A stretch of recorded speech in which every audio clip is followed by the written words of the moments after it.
After getting Premier League football 2 years ago, Bournemouth are making it known they are here to stay, especially after the last transfer window adding serious quality to their team. However, right now they're currently sat mid-table, but with me in charge, I think they could do better. So today we're gonna find out if I'm right, as I've just been announced as their new manager with the goal of making them the world's best team. But it's not gonna be that simple. Every player I sign has to play out of their natural position. So if I sign Virgil van Dijk, I wouldn't be able to play him as a centre-back. This is going to be tricky, guys, but I'm not one to back down from a challenge.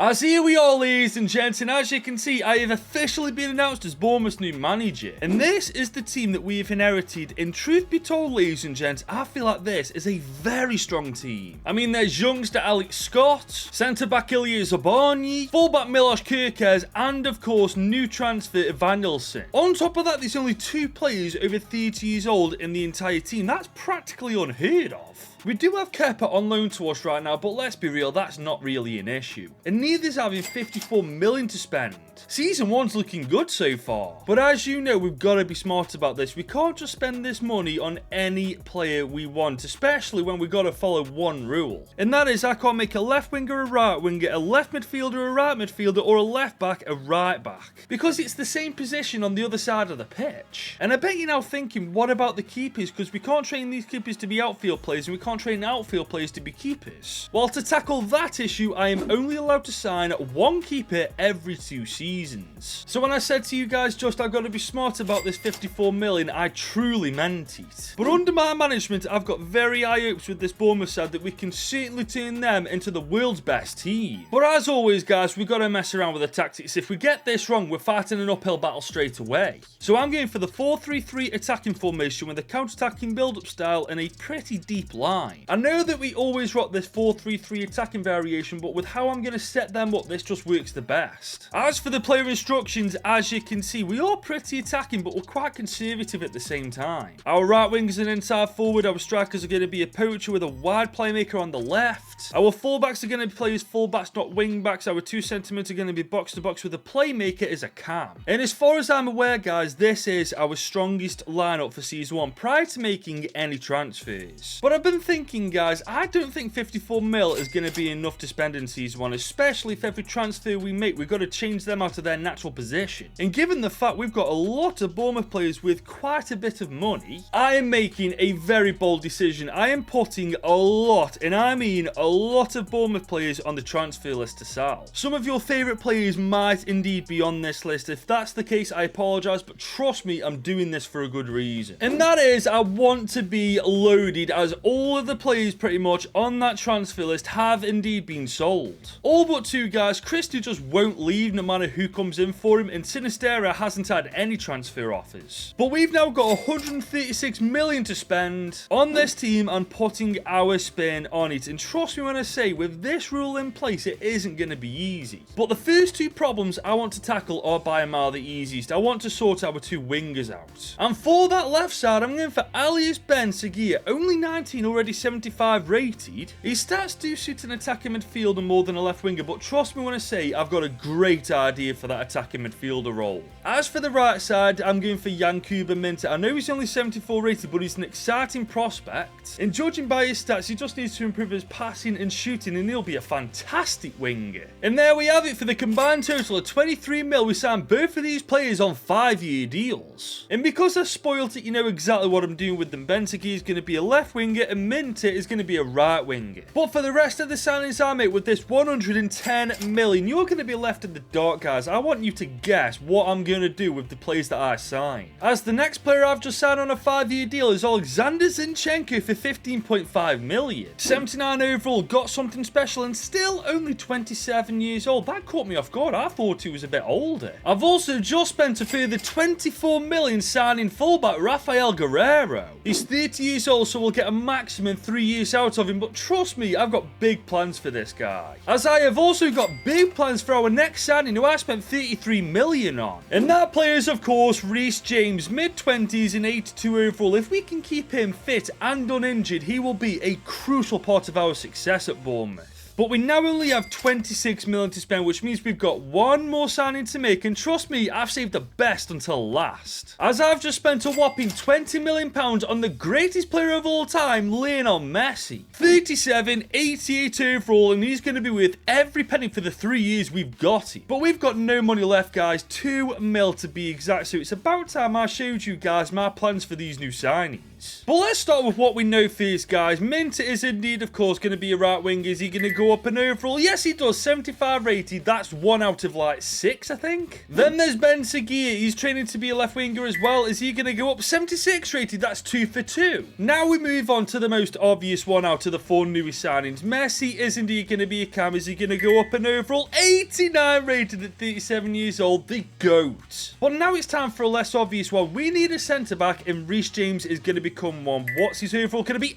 84 rated. Okay, I did not expect that. But in fairness, when you look at those stats, he'd actually suit any position on the pitch. But now we move on to the final 2 players. Zinchenko first. You probably guessed it. He's going to be a centre mid. Will he go up like last year, though, is the question. 82 rated. Not as big of an upgrade as FC24, but you know what? I'll certainly take it. And of course, Rafael Guerreiro is going to be a centre mid too. Now, he had a massive boost last year. Is it still there? Yes, it is. 87 rated. That's phenomenal. He might not be with us for long, but in the time that he is with us, he's going to do some serious damage. And now that that's all said and done, this is how we are lined up for Season 1. I mean, it's a bit of a wacky team, isn't it? I mean, Zinchenko and Guerreiro are playing centre mid. You got Reece James as a centre back. I'm calling it now. They are going to carry this team. But then again, we do have this man who can do a lot of carrying himself, even at 37 years old. I know he won't be with us for much longer, but trust me, I've got a plan for that. Now, at the time I'm recording, Bournemouth is sitting pretty mid-table in the Premier League. So the objective this year is quite simple. This team has to beat what Bournemouth are doing in real life. If they do it, to dub. If they don't, it's a massive out. But as we end Season 1, the stats are looking promising. Van Elsen with 25 goal contributions, 27 for Messi, 19 for Ben Seguir as well. And the team itself is genuinely unrecognisable. Forget the signings we've made. The core Bournemouth players have done a great job improving. Van Elsen's 83 rated, Kirkes is 81, even Araujo's 76 rated. Not many Bournemouth fans actually like this guy. But the question is, guys, how has this team done in Season 1? They've absolutely smashed it. We've got top 6 football in Season 1. Next year, we're going to be playing European football. I must admit, I'm kind of disappointed we didn't get UCL football. We missed out by 4 points, but you know what? I'll settle for Europa. We had a decent FA Cup run too, guys. We made it to round 5. But we had a stinker in the Carabao Cup. Borough knocked us out in round 3. But next year, we continue to do what we did this season. Improve this team in places it needs improving, and then try to go from there. But one thing's for certain, we need a new keeper. Neto's 35. Kepa's going back to Chelsea next year. And Travis, I mean, he just isn't good enough, is he? We need to keep an eye on a couple of players as well, guys. Messi being one of them. Almost 40 years old now. He might be one of the best players in the world, but he won't last like that for much longer. Guerreiro's another player too. Granted, he is 88 overall, but how long is he going to stay like that?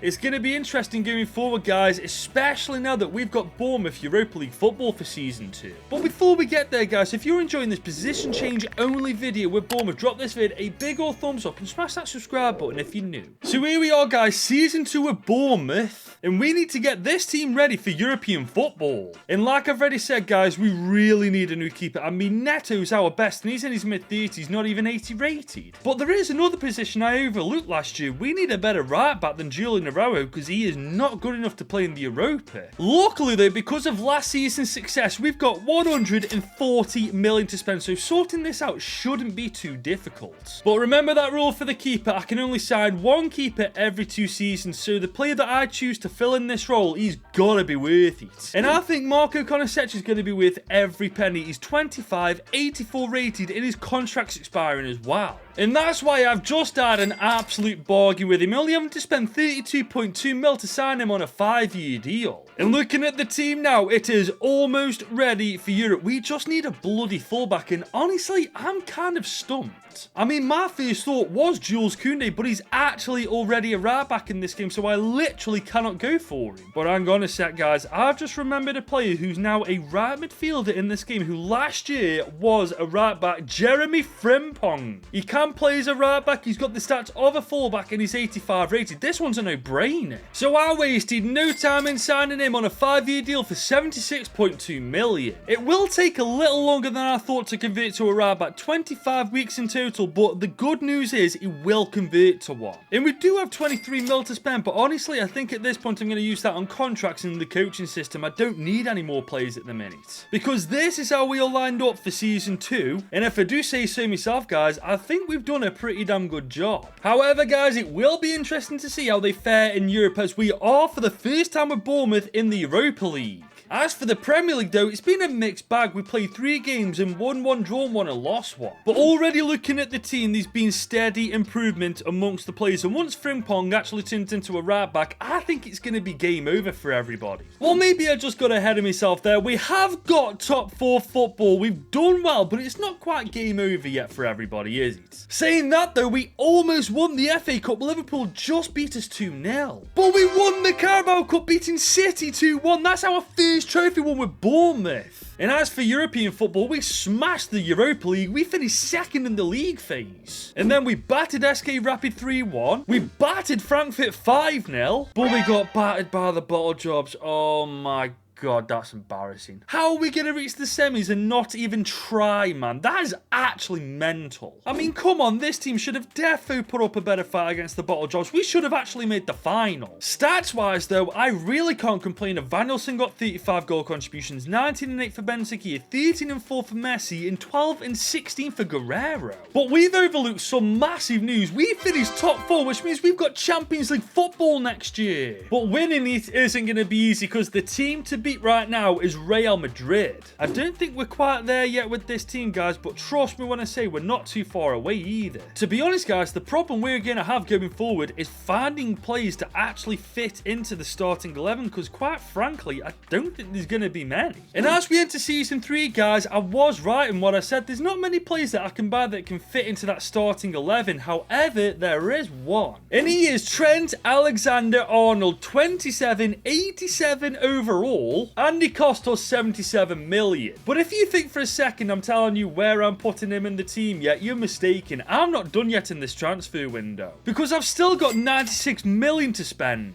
and it's going to be spent on making this bench even better than it already is. And I'm going to start improving the bench by signing Kobbie Mainoo. I mean, his contract's running out. He's only 21 years old and already 81 rated. And following him is Joelinton. He's 29, 82 rated, and with how well-rounded his stats actually are, he could play anywhere on that pitch. And there we go, 50.3 million combined. We signed both of these players on pretty lengthy deals. But we're not quite done yet, guys. There's still 36 mil in our budget, and I want to use it to sign one more player. And that player is Lucas Paqueta, 28, 81 overall, and his contract's expiring. We can't say no to this. So I didn't say no to him. Instead, I spent 19 mil to sign him on a 3-year deal. But that leaves us 12 mil, and our transfer window is officially done. But now it's time to show you guys what I've got planned for these new signings. So let's start with the most obvious one. Lucas Paqueta is obviously going to be a cam. Is he going to go up in overall? He does, 82 rated. As for Kobbie Mainoo, you might have guessed this as well. He's going to be a centre midfielder. Is he going to go up though? He does as well, 82 overall. But this one, I'm pretty sure none of you would have guessed. Joelinton's going to be a centre back, and I'm pretty sure he's going to go up in overall as well. Yes, he does, 83 overall. So bizarre, isn't he? He started out as a striker for Newcastle, he's now a centre-back. But this is the big one, isn't he? Trent is going to be a centre-mid. Last year, he jumped massively in rating. Is he this time? 90 overall. Okay, our midfield's complete. And with Trent being 90 rated, he takes Zinchenko's spot in the starting team. And just look at the bench now, guys. I know we've got a lot of midfielders, but you got to remember, majority of those midfielders can play literally anywhere. So it's safe to say this team is now ready for the Champions League. Or maybe not, guys, as somehow we're playing Europa League football despite finishing 4th in the Prem. I'll be real, guys, my mind is going blank right now. Can someone let me know what's happened in the comments? chance. I mean, that's just changed everything about this season. I thought for sure this team was competing in the Champions League, but apparently not. But this does mean I want a better performance in the Prem this year, man. I want Champions League football next year, so we need to at least finish third. But apparently the boys didn't get that memo. We are 6th in the Premier League. That is awful, man. How did we go from 5th to 4th to freaking 6th, by the way? We also did shocking in the FA Cup. Plymouth knocked us out straight away. No Carabao Cup this time either, as City get their revenge on us by knocking us out in the quarters. Honestly, man, this season's a massive Al. But thankfully, we've done okay in the Europa League. We are 9th in the league phase. Honestly, we need to win this to salvage season 3.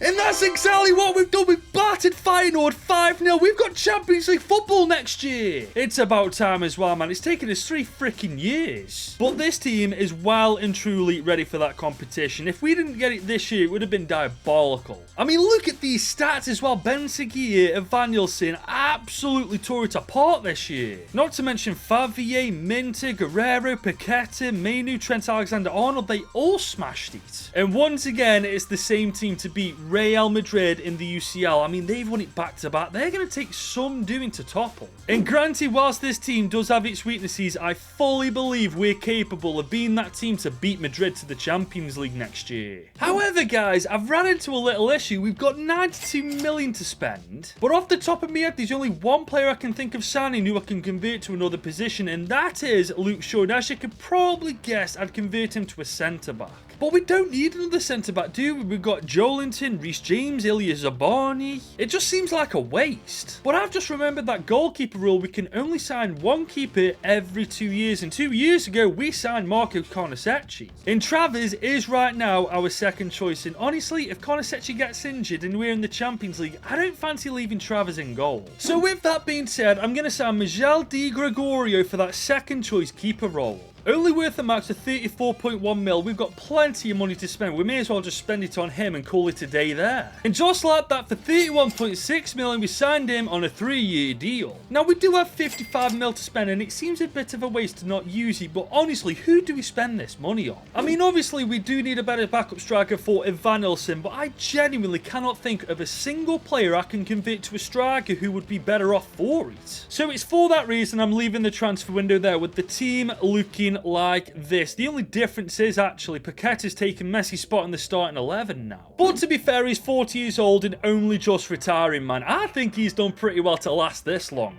But does he have one more magical season left in him, as we are in the Champions League for the first time with Bournemouth and for the last time with Lionel Messi? I mean, it'd be poetic, wouldn't it, guys? Messi's last game of his career lifting the Champions League. I mean, this team is capable of doing it. They just need to perform on the pitch where it counts the most. But guys, I'm beginning to give up in the Premier League. We are 5th at the end of Season 4. How do we have the team we've got, but we still can't crack the top 4 properly? I mean, when Spurs are finishing higher than you know you're doing something wrong. And to top it off, guys, they knocked us out of the FA Cup. I really don't know why I bother. We also crashed out in the semis of the Carabao Cup as well. And Madrid demolished us in the Super Cup. Honestly, it's just going from bad to worse. But thankfully, we did do half decent in the UCL League Phase 13, so we've got playoff football. And that's where we smoked into 4-2. We battered Frankfurt 4-2. We smashed Liverpool 3-1. And we beat Roma 2-1. We're playing AC Milan in the final. Oh my god. How on earth have we pulled that off, man? We've done so poorly in every other competition, yet we smashed it in the Champions League.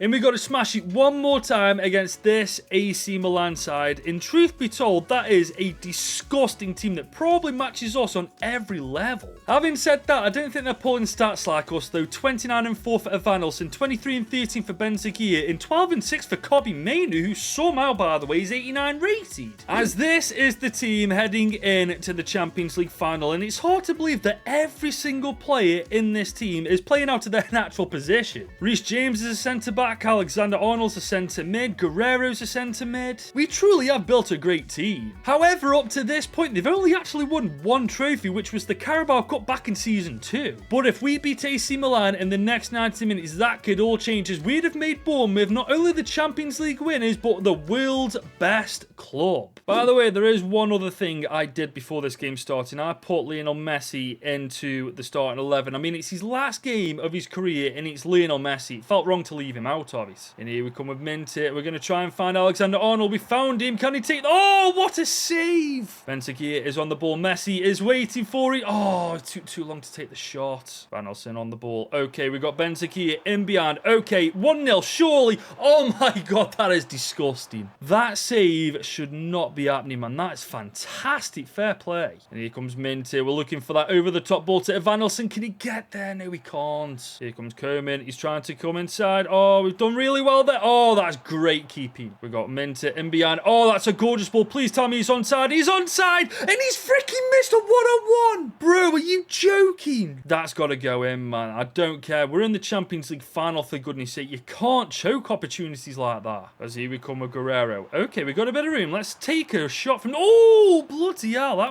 That's actually a really good shot. I did not expect that from Guerrero, but here we are. That's a good corner. Head on that. Oh, my God. Can we get the rebound? Oh, my God. How has that not gone in? Guerrero is there. Messi's got a bit of room. Can he make it 1-0? Ref, please tell me that's a handball. Something. How on earth is this game still 0-0, by the way, man? That is actually a joke at this point. It certainly isn't for the lack of chances, because we've both had some. We just can't finish a bloody dinners for some reason. But here we go. Frimpong, he sees that run from Minty. Oh, my God. Minty's in behind. Okay, Sunu, you are not that quick. Did you see that? That is actually bizarre, man. What's the point of having 90 pace if you're going to run like Per Mertesacker? But here we come. Minty's on the ball. Can we feed that ball into Van Nelson? He's finally in behind. Can he take advantage of it? No. Why are all of our players so slow on the ball? Seriously. I don't get it, man. Does ultimate difficulty just all of a sudden make your players run like a snail or something? But hang on. That's a handball in the penalty box. That's a penalty to us. Finally, we catch a break. Who was it? Okafor. Is that a handball? Oh, it's actually is, you know.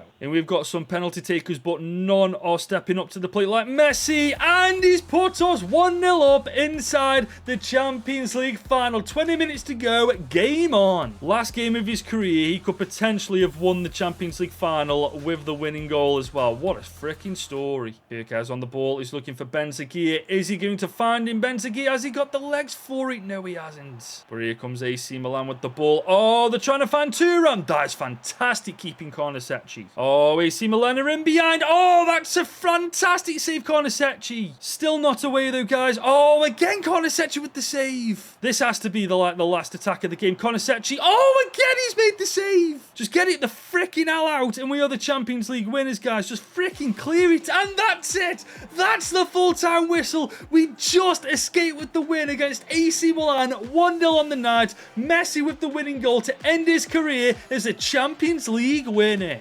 That has got to be one of the most tense endings to a final I have ever had. I do not know how we didn't concede, man. Cornacecchi is a baller. But that took us 4 years to make Bournemouth the Champions League winners, signing players and then playing them out of their natural positions. I should have made Messi captain, but it doesn't matter. We've just lifted the invisible trophy to make us the best team in the world. Which means my job with Bournemouth is done. If you have enjoyed this video and want to see more content like this, drop this vid a big old thumbs up and smash that subscribe button if you're new. And if you fancy watching another video of mine, YouTube recommends you watch this one.